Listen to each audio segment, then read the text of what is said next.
Hello guys, आज हम explain कर रहे हैं द लेजेंड ऑफ कैवलरी के एपिसोड 5 के फोर्थ एपिसोड के एंड में हमने उस बादशाह और उसके सर्वेंट को देखा था। बादशाह सर्वेंट से कह रहा था कि ये कितनी अच्छी बुक्स हैं। तब सर्वेंट कहता है कि आज बादशाह साहब आपने उस बेंचाओ की सजा का फैसला करना है। नेक्स्ट सीन में हम मिस्टर बेन को देखते हैं जो बैठा ये सोच रहा होता है अगर ख्वाब सच्चे होते तो ये कितना अच्छा होता, हर ख्वाब सच्चा होना कितना जरूरी है। कहता है कि मेरे पास भी पैसा होता मैं भी अपना पैसा उड़ाता, मेरे भाई भी बचे हुए होते इन सब झंझटों से। देखते हैं कि वहाँ पर काफी ज्यादा लोग बैठे हुए होते हैं जो डांसिंग गर्ल को देखकर बोल रहे होते हैं ये कितनी प्यारी लड़की है। डांसिंग गर्ल वहाँ पर खड़ी नाच रही होती है। वहाँ बैठे एक आदमी को देखते हैं जिसका नाम मिस्टर डोंग होता है। वो डांसिंग गर्ल उसके पास आती है, ये उसको किस कर रहा होता है मगर वो अपना मुंह फेर कर शर्मा जाती है और सब लोग वहाँ पर हंस रहे होते हैं। फिर हम मिस्टर बैन को देखते हैं जो वहाँ पर बैठा चाय पी रहा होता है। तभी उसके पास एक बंदा भागा आता है और उसकी सारी चाय गिरा देता है। तो मिस्टर बैन पूछता है क्या हुआ।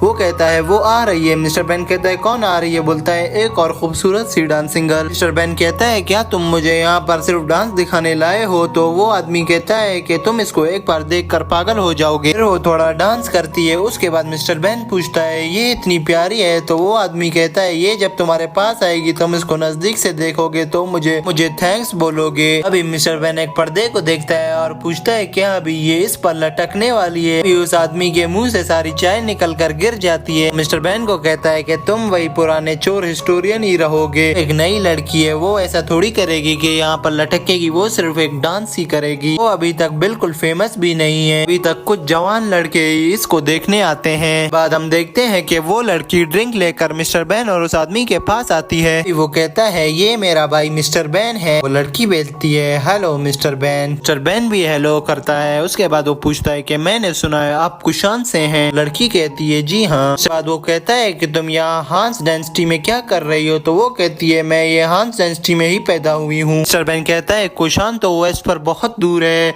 क्या ये बात सच है। तो वो लड़की कहती है हाँ। वो उस लड़की से पूछता है कि क्या कभी तुमने वापस जाने का नहीं सोचा।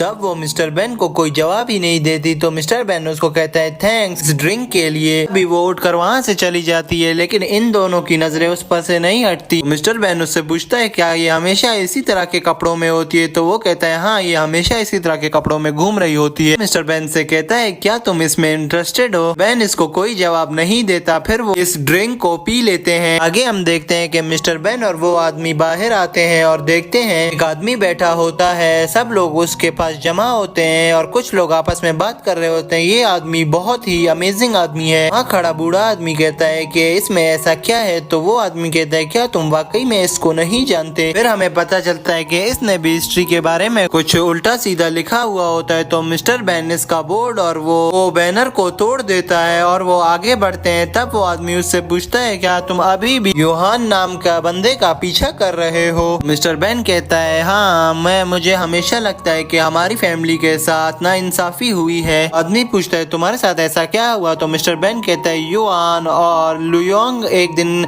अचानक हमारे घर में आए थे तो और हमारी फैमिली के साथ बदतमीजी की थी और मेरे भाई को भी उठा कर ले गए थे। अभी वो आदमी कहता है ये कोई बड़ी बात नहीं। तो मिस्टर बैन कहता है ये हमारे लिए बहुत बड़ी बात है। फिर वो कहता है कि अब मैं जानूं और वो जाने और अब मेरा रास्ता यही है। देखते हैं मिस्टर बैन और वो आदमी वहाँ से चले जाते हैं। नेक्स्ट सीन में हमें एक घर दिखाया जाता है। इसके आसपास दो गार्ड्स घूम रहे होते हैं। एक गार्ड दूसरे गार्ड से कहता है कि आज भी मिस्टर बैन कैंडल लाइट्स में क्या पढ़ रहा है। आदमी कहता है मुझे भी यही लगता है इसीलिए वो इतना इंटेलिजेंट है। इन लोगों ने हिस्ट्री को खराब किया था। अभी वो दूसरा सिपाही कहता है क्या पता ये कुछ रूमर्स हों। मैंने तो ये भी सुना है कि मिस्टर बैन एक बहुत अच्छा बंदा और उसके पास बहुत ही अच्छी याददाश्त है। वो कहते हैं मगर जो भी है अगर हमारी हिस्ट्री को कोई गलत लिखेगा तो उसके साथ ऐसा ही होगा। बस में बात करते हुए कह रहे होते हैं तुम्हें पता है क्या मिस्टर बैन कौन सी बुक पढ़ रहा है। कहता है कि आज एक स्वीपर कमरे को साफ कर रहा था तब उसने बोला वो एक बेम्बू की बुक पढ़ रहा है। फिर हम नेक्स्ट सीन में मिस्टर बैन को देखते हैं जो एक बुक पढ़ रहा होता है और अचानक उसको लगता है कि कोई मुझे देख रहा है और वो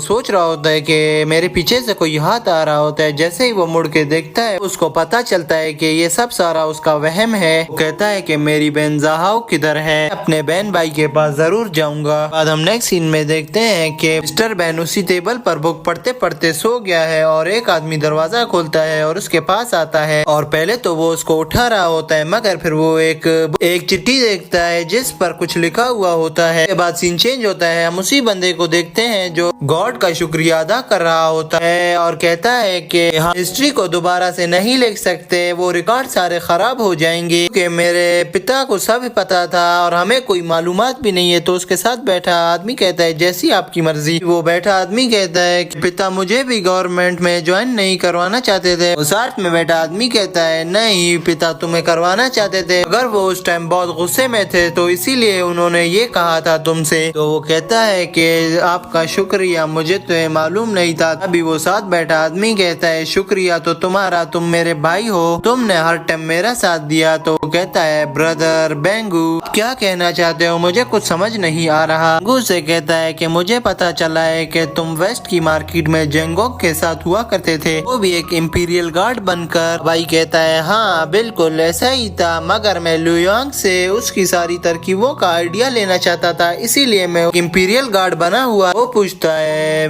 भाई बेंगू आप इस बारे में मुझसे क्यों सवाल पूछ रहे हैं। वो कहता है मुझे पता है तुम्हें इस बारे में बुरा लग रहा है कि मैं तुमसे सवाल पूछ रहा हूँ तो और तुम्हारी एक अपनी भी राय है, मगर तुम जो रात को कमरे में बैठे बुक पढ़ रहे थे इसलिए मैं तुमसे सवाल कर रहा हूँ कि मैं देख रहा हूँ कि तुम अभी अपनी स्टडीज को सीरियसली पढ़ रहे हो, तो मैं इस बात से बहुत हैरान हो रहा था, मगर ये हमारी बेन फैमिली की पॉलिसी के खिलाफ है। कुत्ता भी बेंचाओ आता है, अपने भाई से कहता है कि मुझे ये नहीं पता था, जो मैं कर रहा हूँ वो हमारी बेन फैमिली के खिलाफ है। अभी मिस्टर बेंगू से कहता है कि खाने बनाना बंद करो, जिस तुम कर रहे हो उस पर खड़े तो हो कम से कम, जो तुम बुक पढ़ रहे हो उसमें सिर्फ वर्ड्स लिखे हुए हैं और उस वर्ड्स को पूरा कोई भी नहीं कर सकता। तो टर्बेन कहता है कि मैं उन वर्ड्स पर पूरा उतरूंगा और जो जो उस बुक में लिखा है मैं वो आप लोगों को करके दिखाऊंगा। वो पूछता है क्या तुम मास्टर स्वॉर्ड टेक्निक्स भी सीखोगे। तो वो कहता है मैं मास्टर स्वॉर्ड टेक्निक ही सीखना चाहता हूँ असल में। उसका भाई कहता है इसमें तुम्हारी जान को खतरा है, इसलिए मैं इसकी इजाजत तुम्हें नहीं दे सकता। टर्बेन चाओ कहता है कि अगर मैं इस टेक्निक को सीख गया तो इससे हमारे पूरे खानदान को फायदा होगा। मिस्टर बेंगू कहता है क्या पढ़ने से हमारे खानदान को क्या फायदा होगा। तो मिस्टर बेन चाओ कहता है कि पढ़ना भी वही चीज है, मैं पढ़ रहा हूँ तो कल मैं इस टेक्निक को सीख भी सकूंगा। मिस्टर बेंजाओ कहता है पिता ने मुझे नहीं छोड़ा और अब आप ऐसा कर रहे हो। कहता है कि हमारा बैकग्राउंड एक हिस्टोरियन है, तुम ऐसा नहीं करो, इससे हमारे खानदान की इज्जत में बहुत कमी होगी। कहता है कि मैं खानदान की इज्जत आपकी और पिता की इज्जत के साथ साथ हिस्ट्री का भी ख्याल करते हुए ये काम करूंगा और मुझे इस रस्म को तोड़ना ही होगा जो हमारी पुश्तों से चली आ रही है। अभी उसका भाई कहता है ये तुम कैसे करोगे। तो सामने बैठा बेंचाओ कहता है कि अब हिस्ट्री में जाओ और पिछला प्रोसीजर देखो, जो डरता था वही सबसे पहले मारा गया और जिसने लड़ा वो अभी हेवन में बैठा हुआ है। तभी मिस्टर बेंगू गुस्से से उठकर खड़ा हो जाता है और कहता है बस बहुत हुआ, अब मैं तुम्हें इसकी इजाजत नहीं दे सकता। तो नीचे बैठा बेंजाओ कहता है नहीं मैं तो ये करके रहूंगा। तो मिस्टर बेंगू बहुत गुस्से में आता है और कहता है जाओ जो तुम्हारे मन में आता है वो करो, अगर पिता की इज्जत में कोई भी कमी आई तो फिर मैं तुम्हें नहीं छोड़ूंगा। अभी वो कहता है कि लड़कियों को आप लोगों ने इतनी छूट दी हुई है तो हमें भी दे दो, जैसे कि तुम जाओ को ही देख लो। वो कहता है जाओ तो वेदर प्रेडिक्ट करती है, वेदर प्रेडिक्ट करना इतना ही आसान है, तुम जाओ उसकी बुक को किसी तरीके से चेंज करके दिखाओ मुझे। अभी ये कहता है कि वो तो